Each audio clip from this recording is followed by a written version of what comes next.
Hey, hey, Facebook fam, Facebook land, Facebook world. Happy Thursday. Good day. Actually, I've had a funny day today. A bit tired, a bit low, just low energy. So I'm wearing this to raise the vibe. Good vibes. Hi, Ruth. How you going? Make sure when you jump on, you say good day. Hi. Tell me one thing you're grateful for today. And if you are catching the replay, make sure you hashtag replay in the comments so that I know who's getting to see this message. How's your day been, Ruth? Thanks for jumping on.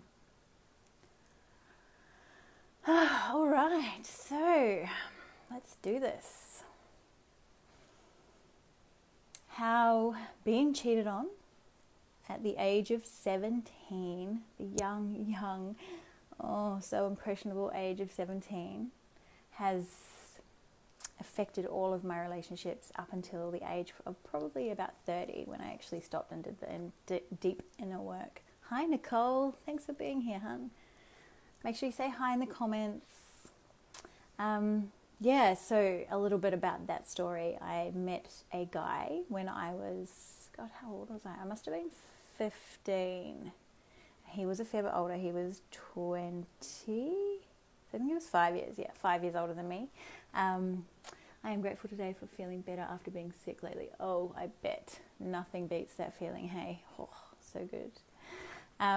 Yeah, so he was a bit older than me, and he was my first love. Fell madly in love. Was just like, yep, this is the guy I'm going to be with for the rest of my life. You know what it's like at that age. And yeah, we kind of, like, he chased me for ages, and I was like, no, for ages. And then I kind of gave into it. So, gave into it. Hi, Alison. Thanks for being here. And then, yeah, so fast forward, we were together for about 18 months or 2 years, roughly. I'd moved back to Christchurch, and he'd followed me up there. And then apparently he met this woman and decided that he wanted to have an affair or a bit on the side with her. So he was cheating on me. The way that I found out about it was a friend of this person that he was sleeping with sent my flatmate a letter to her work. So he'd obviously talked about his flatmate, addressed to her. Her name was Sarah, and it was basically saying that he's been sleeping with her for, I think it was like 3 months. And I remember the moment I read it. It was like sitting on the floor in this basement hairdressers, and I just saw red, and I stormed, like, God, I can't even begin to think how many blocks it was. So far. It would have been a couple of K at least. I was just like, was fired up. I was like, right, this guy is going to fucking cop it. And I walked into his workshop where he was working and picked up, like, had the piece of paper and the letter with me. Hi, Paige. Hi, Chantel. Thanks for being here, guys. Make sure you tell me one thing you're grateful for in the comments. And I walked into his workshop, and I just was like, where's Glenn? And the guy was just like, over there. And I just started screaming, reading out this letter that this chick had sent me. And he kind of came out, and he was like, what's going on? Like, looking at me like, what's going on? And I'm just like, rah, rah, rah, screaming. And then I got to the point where it's like, and he's been sleeping with her for the last 3 months. And I just went, poof, and planted one on him, and then stormed out. And I laugh about it now, but at the time it was heartbreaking. I was just so upset. Hi, Deanne. Yeah, so obviously, first love, massive impact on me and my life. And yeah, just really didn't know how to process that, didn't know how to process the emotion and the hurt. Hi, Marie. Hi, Anne. Tell me one thing you're grateful for in the comments, guys. To how to process that kind of emotion and that pain. And obviously, if you don't process something and you don't, work through those feelings, they get suppressed and they get pushed down, and they just kind of bubble under the surface.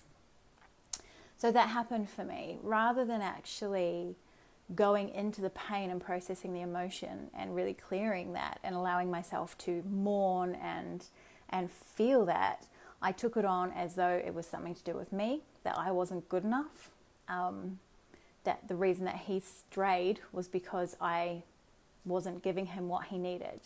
And now that I look back on it and hindsight and I'm older and wiser, I know that's not the truth. However, at that time, that was my belief, and that's what, kind of carried through for me. So rather than really going into that pain and processing that pain, I started looking externally for validation that I was okay. And for me, that meant going out and like making sure that I had a lot of guys who were actually really like attracted to me and wanting to be with me, and having sex with quite a few guys. So I was just kind of getting drunk a lot, going out a lot, and kind of giving myself away and my body away to anyone and everyone that kind of paid me attention, all to validate me and make me feel like I was enough. So obviously this is not a healthy way to deal with something, and the emotion and the pain and stuff that I felt when I found out about all this got suppressed, and I felt a lot of rage, and I felt a lot of anger, a lot of really deep sadness, but I was really afraid to go into that. A lot of hate towards him, it all just kind of hung out with me and carried through right through my relationships and the rest of my life for the next however many years. I think it was 13, I said. So the next relationship that I got into, he was this beautiful man, like beautiful boy, I should say. He was a uni student. And the way that this experience and my lack of processing of what had happened to me showed up was I was that psycho chick who never left her boyfriend's side, who was possessive, who was jealous, who was flying off the handle for stupid shit, was so incredibly insecure. Oh God, when I think about some of the things that I did to this poor guy, oh my God. I made him come home from his trip to Auckland for his best mate's 21st. Or he would go home for Christmas because he was from there in New Zealand. And he had his best mate's 21st, and I was so insecure and so terrified and thinking that he was going to hurt me and cheat on me that I made him fly home and miss his best mate's 21st. Like, it's pretty fucked. Poor guy. But that was all purely stemming from this massive fear within me of not being good enough and him hurting me and him cheating on me. And that is from having not processed and not having that solid knowing within myself that it wasn't to do with me, that Glenn's cheating wasn't to do with me, that what had happened with him was entirely his and nothing to do with me, that I was worthy of love, and that this beautiful human that I had attracted was not going to do that. He was such a sweet guy. It was never gonna happen. But because I hadn't dealt with all of this stuff, all of this baggage that I had now had like heavy weighing on me, it came out in all of those traits, the possessiveness, anger, frustration, jealousy, rage, all that kind of stuff. So this kind of continued, and I would tend to kind of go into these relationships, and then after that honeymoon phase, so I was always great in that initial honeymoon phase where it was all like love and perfect, and we all just wanted to be with each other. We wanted to be with each other all the time. But as soon as that kind of started to like quieten down, and you know how things kind of settle into their natural groove, that's where I would hit panic stations, and I would freak out because he wasn't wanting, like we weren't having sex as often as we wanted to, and he was all of a sudden wanting to have time with his mates. And that's when the triggers, massive triggers would go off for me, and that's where the psycho bitch would kind of start coming out. And this was a pattern. So then I would go into self-destruct mode and I'd go into sabotage mode. And it was doing all those crazy psycho things to push him away so that then I could leave, or I could prove my belief right that all men leave eventually, all men are cheaters, or I'm not good enough, or, he's just not going to stick around. And it's not true. Like, obviously it's not true, but that whole process was my ego trying to keep me safe and trying to prevent me from being hurt again. So obviously every relationship that I got into, I went through the same cycle again and again and again, and it was exhausting. And sometimes they would last longer, or like I think my longest before meeting Gary was around 2 years. And they were always around 17 months. So I had this pattern of these relationships that would get to that point, and that was where the guys were just like, I am done. And then I'd be like, right, well, I'm out. I'm seeing you, like, see you later. I'm not coming back. And that was my kind of, get the fuck out of here. Okay, I'm safe again now. I'm totally cool by myself. So yeah, so that was pretty much all stemming from, stuff that I had learned from an early age through my childhood years. But these beliefs that I had kind of formed when I was younger, everything that was kind of coming into my awareness, particularly around men, because I had a pretty rough relationship with my old man, which I'll go into at another time. But all these beliefs around men being assholes, men, leaving, men being emotionally unavailable, all that kind of stuff, and then being cheated on. So all these experiences were kind of coming in and validating my internal belief of I'm not good enough, I'm not worthy of love. And also because I never really felt that from my old man, from Dad. So yeah, so that progressed, and that was literally 13 years of relationships that this stuff just continued through until the last one, where I was with a really nice guy and I completely sabotaged that, fucked that up, fell into a really unhealthy, toxic relationship. And then after that one, when my friend was just like, Nick, what are you doing? That was when the penny dropped, and I was like, okay, right, something has got to change because I cannot continue doing this. And so I changed it massively, and finally went in and healed myself, healed that pain, and allowed myself to go into that pain and explore it and those beliefs and process it and allow it to move through me and get out of me, like, just because it's, every kind of trauma or every experience that we have gets stored in your body. And if you don't actually process the emotion that is stored from that trauma, that remains inside of you as well. Hang on, I'm just going to do a couple of shout outs. Hi Tiffany, hi Jeremy, hi Victoria, hi Anne, hi Gina. Oh, so many amazing humans on here tonight. Getting a job today to provide for my beautiful family. Congrats, Deanne, that's amazing. And I'm grateful that my parents always told me that I could achieve anything. Now I've grown up, I realize this is not self-explanatory and a huge, absolutely, that's beautiful. Awesome. So if you are just jumping on, make sure you tell us something that you're grateful for in the comments. Say hello, give us some love hearts, and hashtag replay if you're catching the replay. So taking that time to really process and move through all that pain to get so when every trauma that we have is like, it gets stored in your body and energetic, and if you don't actually move that energy, if you don't actually process and allow that energy to come out of you by way of screaming, crying, toning, breathing, whatever it is that works for you, then it remains in your system, and you are subconsciously putting that energy out into the world and attracting it back. So in order to actually really attract in what it is that you're wanting, you've really got to clear that. You've got to actually allow yourself to process that and go into that pain. And so many people are afraid of pain. But on the other side of pain, and I'm sure you've heard this, on the other side of pain is freedom, is joy, it's liberation. It's incredible.